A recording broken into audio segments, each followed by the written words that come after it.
It's time for another low budget binge, where I look at low budget, no budget, and sometimes international films that just don't get the same attention as the mainstream films. Who knows? One of these movies could be a cult favorite in the making. Oh, and stick around again until the end, as I have a few other picks for you as well. I'm ML Miller, and this is ML Miller Frights. Be sure to hit all the pertinent bells and whistles down below to make this channel grow and grow. Are you ready, folks? Let's start binging. Scared Shitless is new streaming on Tubi from Blue Fox Entertainment. It's directed by Vivieno, Caldinelli, and written by Brandon Cohen. Don, played by Stephen Ogg, is a plumber eager to teach his son, Sonny, played by Walking Dead's Daniel Doheny, the tricks of the trade. The problem is Sonny is deathly afraid of germs, and in a profession that dives headfirst into the grossest of jobs, this is not a good phobia to have. Building manager Patricia, played by Chelsea Clark, used to go to school with Sonny and has been having issues with the building's plumbing, so she calls Don and Son to help. Meanwhile, a mysterious professor, played by Kids in the Hall's Mark McKinney, has snuck a biological creature from his lab into the building, and it escapes into the building's plumbing. Things are about to get grody, folks. Scared Shitless is a fun little gore fest. I know some people draw the line with potty humor, and many think it's infantile, which it is. Still, as Danny DeVito once said, "Poop is funny!" And this movie wallows in it. A lot of what works with Scared Shitless is that it still manages to be charming and maintain a nugget of sincerity amidst all of that sewage. Stephen Ogg is a talented everyman. After his stint on The Walking Dead, I was afraid he would be typecast as the sleazy villain. But after he played the heroic lead role in Dark Match, I was glad to see the actor get some bigger, meatier, and heroic roles. Here he is genuinely great as Don, a father tickled pink that his son is following in his footsteps as a plumber. Ogg shows great comic timing and even works in some dramatic moments too. While they are not as powerful in the acting department, Daniel Doheny and Chelsea Clark are charming as former classmates, meeting later in life and feeling an attraction towards one another. The ongoing joke that Sonny is deathly afraid of germs is exploited to the extreme here. All kinds of gross and strange fluids are flung in every direction, and I found myself laughing and laughing again at the repetitive use of this as a throughway in the film. This stuff is gross, and Sonny is the audience's normal reaction to this kind of stuff, whereas Don and Patricia are more jaded to the mess. The monster design works in a Deadly Spawn sort of way. It seems to be a nice mix of practical and CG effects. On top of that, there's a lot of blood and other grossness spattered about, so if you are a germaphobe like old Sonny, this movie will give you a lot to ick to. Still, I believe there's a bit of a leap in logic or a plot hole or something in this film. The monster is in the building's plumbing, and I get it that a building has interconnected pipes, but does that mean that the whole building isn't connected to other buildings on either side of it? Maybe someone out there is a plumber and can clue me in on this, but in Scared Shitless, for some reason, the monster makes its way through the pipes, but it all seems to come together into one pipe in the basement. Yes, this makes for an easy way for the plumbers to take on the monster in the final act, but for some reason, I don't think plumbing works that way. Again, maybe I'm wrong, but that just doesn't make sense to me. Scared Shitless is reminiscent of Tremors, not only because both feature worm-like monsters, but also because it's a story told from the perspective of the working man. And while I do enjoy the elevated horror as much as the next guy, sometimes a movie that rolls up its sleeves and just dives into the shit is a refreshing watch. That's what Scared Shitless is, a working man's creature feature, and there just aren't enough of those out there these days. Ketchup on Waffles is new on demand from Amazon Prime from Cranked Up Films. It's directed and written by John Theissen Jr. A trio of masked teenagers, only identified by the color of their masks, red, white, and blue, invade a small diner with guns and a video camera. The film begins with a warning that the following film contains some fucked up shit, and they weren't lying. Ketchup on Waffles is about as disturbing as they come as the trio of kids take their frustrations out on a diner full of people in violent and extremely disturbing ways. This isn't Hollywood cleaned up violence. This is savage and right up in your face violence. Usually I steer clear of the extreme horror films as they feel too real and often makes me wonder if the cast and crew aren't just getting off on what they're doing a bit too much. There's definitely a perverse nature to Ketchup on Waffles, but amongst the violence and depravity, I feel director John Theissen Jr. might actually be saying something. First and foremost, the colors of the flag are represented in the three masks the kids wear. It feels like Theissen is saying this is the youth of America. Look at them. They are impulsive, violent, monstrous, and selfish. They film everything they do with a video camera, and most likely will callously post these heinous acts online. This is what America, with its media-obsessed culture and screen babysitters, has produced. This is the next generation of America. These themes are supported by a later monologue where White says a lot of stuff we've seen in other films before, specifically Natural Born Killers and the Joker's motivation in The Dark Knight, about the media's influence on the populace, chaos versus order, disruption, and even talks about who should play him in the movie made about these events that are happening. It's a decent monologue, but nothing particularly fresh or new. Out of all the actors on Ketchup on Waffles, Ian O'Boyle, who plays White, is the true standout. Even with his mask on, he has an intensity and conviction to his words that isn't really seen in most actors his age. The final monologue O'Boyle gives is a few minutes too long, but it is apparent that the guy has chops. While this may not be a movie he will want to be known for, O'Boyle does give a memorable performance that elevates the film quite a bit. But I don't think I can stress this enough. This movie is brutal. Ketchup on Waffles is a heinous, offensive, and unapologetically crude movie that is going to be too much for most viewers, but nevertheless, it seems to have something to say, and I can sift through the carnage to appreciate that. Recommended, but no joke, steel yourself before you watch this one. Pitfall is new on digital download and on demand from Cineverse. It's directed by James Kondelik and written by James Kondelik and Victor Rose. 5 years ago, Scott, played by Marshall Williams, and his sister Ashley, played by Alexandra Esso, were the sole survivors of a car crash that took the lives of their parents. Now both siblings deal with the loss in their own ways. Both decide it's a good idea to complete the camping trip their family was never able to take and bring along their significant others, Scott's longtime girlfriend Monica, played by Brenna Llewellyn, Ashley's latest boyfriend Charlie, played by Matt Hamilton, with Scott's longtime buddy Lars, played by Richard Harmon, tagging along as the fifth wheel. But what the group doesn't know is that this particular stretch of woods is the hunting ground for a sadistic woodsman, played by Randy Couture, who has littered the land with all sorts of traps to capture and kill his human prey.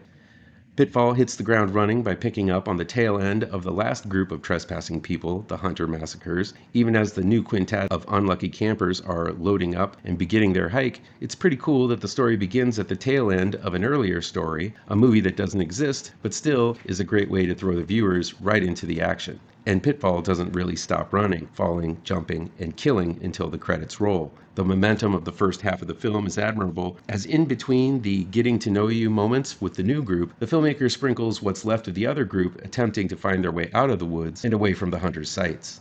Pitfall has some decent characters with some strong trauma they need to work through. I'm a huge fan of Alexandra Esso and have been since Starry Eyes. I've enjoyed watching her become somewhat of a scream queen as she has appeared in some fantastic horror through the years, from Dr. Sleep to Homewrecker. Here she isn't necessarily doing anything new, but her experience with other horror movies gives her an edge. Also, her stubborn attitude plays against the usual final girl template.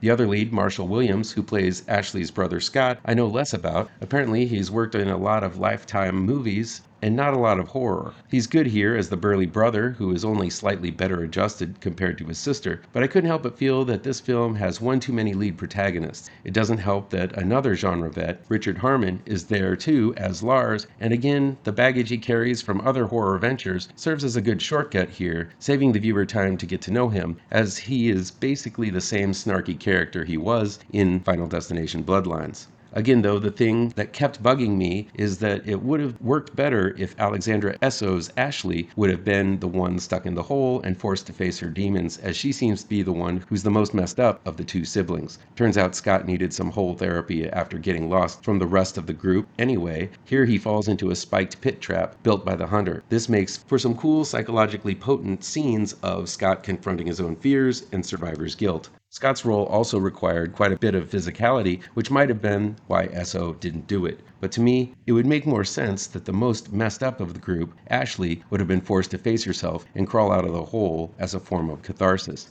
I don't know UFC, so all I know Randy Couture from is his appearance in the Expendables movies. Still, he's a terrifying force of nature in Pitfall. I really love the way he stalks the group, blending into the environment, silently watching and studying his prey. There are a few great scenes that reminded me of Halloween's Michael Myers as the scene shifts to a wooded area, and suddenly you notice the hunter standing in the background, silently stalking. This occurs a few times in the film, and I loved it each time. Yes, he is a monster of a man, physically imposing, but what really impressed me is the arsenal of weapons Couture uses during his hunt. Reminding me of another popular slasher, Jason Voorhees, it's fun the way Couture's hunter switches killing tools from one victim to the next, mixing his physical force with his expertise in edged, silent weaponry like hatchets, knives, and bows and arrows. This is one slasher that is memorable and franchisable. Pitfall is a fun slasher thrill ride. There's some fun play with reality versus hallucination with Scott when he's trapped in the hole, giving the film a psychologically dark edge. On the other hand, the hunter unleashes some hardcore deep woods carnage over and over again, making this one work on the action front as well. Fans of 80s camping hiking horror are going to have a lot to love with Pitfall. KENNELED is new streaming on Screambox from Cinescape. It's directed by Jay Burleson and written by H.K. Moore. Down on his luck artist, Walker, played by Jack Ryan Beckner, needs money pronto squanto and decides to put up a flyer advertising his services as a dog walker under the name Walker Puppy Wrangler. Soon, Walker gets a call from a client for a job to walk a very special dog. But Walker's new client isn't like other dogs. It's a man, baby! This dog is a man in a dog suit who never breaks the act of being a dog, and his name is Doug, played by Dan Cutts. Freaked out at first, Walker soon comes to appreciate his high-paying client, even though his girlfriend Kylie, played by Emily Ferguson, thinks it's beyond weird. Walker soon gets caught up in the strange world of Doug, a neighborhood full of people acting like animals and their wealthy owners. Good Boy, not the 2025 movie about the dog taking on ghosts haunting his owner, but the Norwegian film from 2022 about a girl who finds out that the perfect guy she meets keeps a person dressed as a dog in his home as a pet. That was one twisted time at the movies, but surely there's room in the wide world of horror for more than one film about people dressed like animals. And while there are similarities with Good Boy 2022 and KENNELED, the two films would make for one hell of a bent double feature. The oddity of seeing a person acting like an animal evokes a primal, uneasy feel, and that persists throughout KENNELED. Through Walker's eyes, we are introduced to a strange world slowly and then suddenly. Like Walker, you feel trapped in the world of submission, control, and inhumanity. Doug seems like a perfectly playful pup, but he is an unwell man, and the situation Walker stumbles into quickly overwhelms him. In a way, along with Walker, the viewer is groomed to trust the situation he's in and get in close until it's too late for everyone. I don't want to give away any more of the plot, but KENNELED delves into some very perverse places by the end. Actor Jack Ryan Beckner as Walker plays a likable lead. He's naive and dense at times, but well-meaning, and the financial problems he finds himself in are relatable in these trying times. That's a crucial element in this film, because if he doesn't do his job to pull you in, the story is just too bonkers to buy on its own. But because Walker approaches this situation with an open mind, and in this day and age where people can identify as anything, why wouldn't he at least try to be empathetic to Doug's preference to be treated as a dog? And you follow along with both of them, hoping for the best. Hell, who wouldn't love to live the leisurely, simple life of a dog in a mansion away from the world's problems? I think I'd give it a try. But yeah, prepare for the other shoe to drop hard in the latter half of KENNELED. It's a twisted bit of cinema. There's not a ton of gore, but the psychological icks you're going to feel from this one are immeasurable. Recommended for those sick puppies out there. You know who you are. Finally, we have Buffet Infinity. It's new streaming on Amazon Prime from Yellow Veil Pictures and Peterson Polaris. It's directed by Simon Glassman and written by Allison Bench, Simon Glassman, and Alicia Snyder. Through a series of commercials and public news announcements, Buffet Infinity tells the story of a strange portal manifesting behind two competing restaurants and its slow takeover of all life as we know it.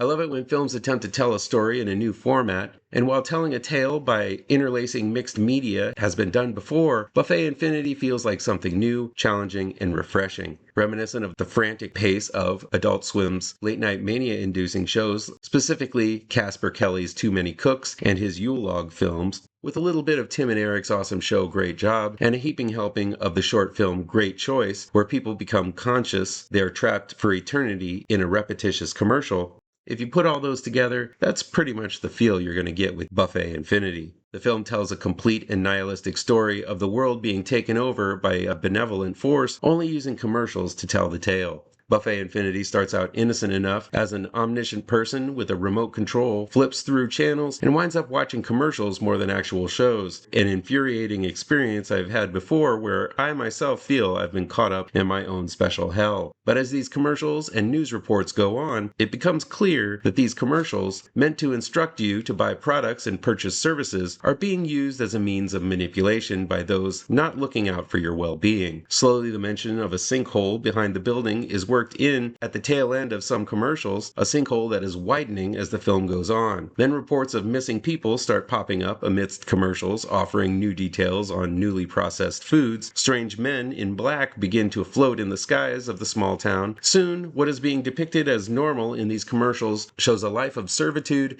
isolation, and devoid of any kind of free choice. Buffet Infinity is a wonderfully clever take on modern marketing and media manipulation, utilizing themes only touched upon in John Carpenter's classic They Live, where lives are influenced subtly at first. This slow descent into a dystopian nightmare never feels like it takes a leap too large. The genius lies in the way the tension and subliminal messaging is amped up ever so slowly over the span of 90 minutes. It takes a lot of talent to ape the style of so many different types of commercials, from lawyer ads to restaurant commercials to drug endorsements to news reports. But director Simon Glassman and his co-writers Allison Bench and Alicia Snyder are able to replicate the feel of both homemade local commercials and one scene from bigger ad campaigns. Commercials have been demonized for decades, no one likes to sit through them, and many pay good money not to have to watch them while enjoying their favorite streaming services. Here, the commercials are the bad guy. They're the things you need to look out for, and they will harm you both by instructing you to do something bad to yourself and others, and eventually it'll harm you just by watching them.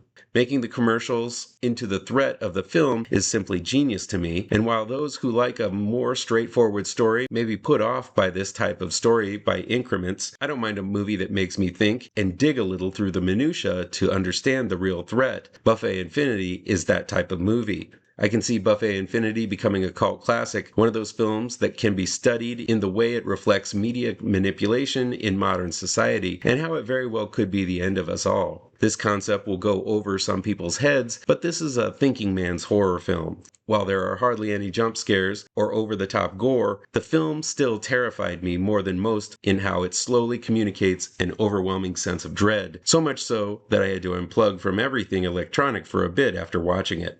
Not too long, I couldn't survive without my screens, but still, it made me think about how much these screens we stare at all day affect our lives in significant and horrifying ways. You'll never look at a commercial in the same way again after watching Buffet Infinity. This is highly recommended. Since it seems you guys liked my secondary recommendations in my last video, I figured I'd do it again this time around. If you dig the poop humor that permeates Scared Shitless, look no further than Holy Shit, playing on Screambox about a man fighting for his life while trapped in a porta potty. This one is simply bonkers and creative as all get out. If extreme horror is more your thing and you're looking for something savage to watch after enduring ketchup on waffles, I recommend James Cullen Bressick's truly disturbing Hate Crime, a vicious home invasion film streaming on Tubi. It's not for the faint-hearted, but if you made it through ketchup on waffles, you'll be fine with this one. If hiking horror is more your thing and you need a film of the same nature after watching Pitfall, check out The Final Terror on Tubi. It's got Adrian Zamed, Rachel Ward, Daryl Hannah, and Joey Pants as a hiking group's bus breaks down in the woods and they find out they're not alone. It's always been one of my favorite hiking horror films. Back to the depravity, and again, if Kenneled piqued your interest, you might find Furry Nights on Tubi to be something worth checking out. This is less of a psychological film about perverse lifestyles, and more about a bunch of furries who decide to kill some kids they run into in the middle of the woods. It's a straight-up slasher, but with a perverse furry twist. No kink shaming here, but this one's a weird one. Finally, the out-of-control mayhem of Buffet Infinity is really a one-of-a-kind movie, but if you're looking for something with that similar random chaos vibe, how about jumping into the way back machine and checking out Beyond the Valley of the Dolls, another film that crosses genre borders and takes you on a frenetic trip you won't forget. This one is written by film critic Roger Ebert and directed by the one and only Russ Meyer. I love this film for how much of a beautiful train wreck it is. Beyond the Valley of the Dolls is available on demand from most outlets. So hey, if you end up not liking the films I reviewed above, maybe you'll like some of these recommendations. Let me know which ones you've seen or plan on seeing down in the comments. Please do me a favor and punch that like button down below. Share this video with all of your social media addicted pals. Click subscribe to this channel and ring that bell for notifications.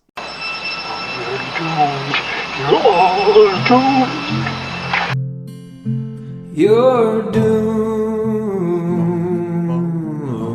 to live the life you're meant to be, stuck inside your reality. you're doomed.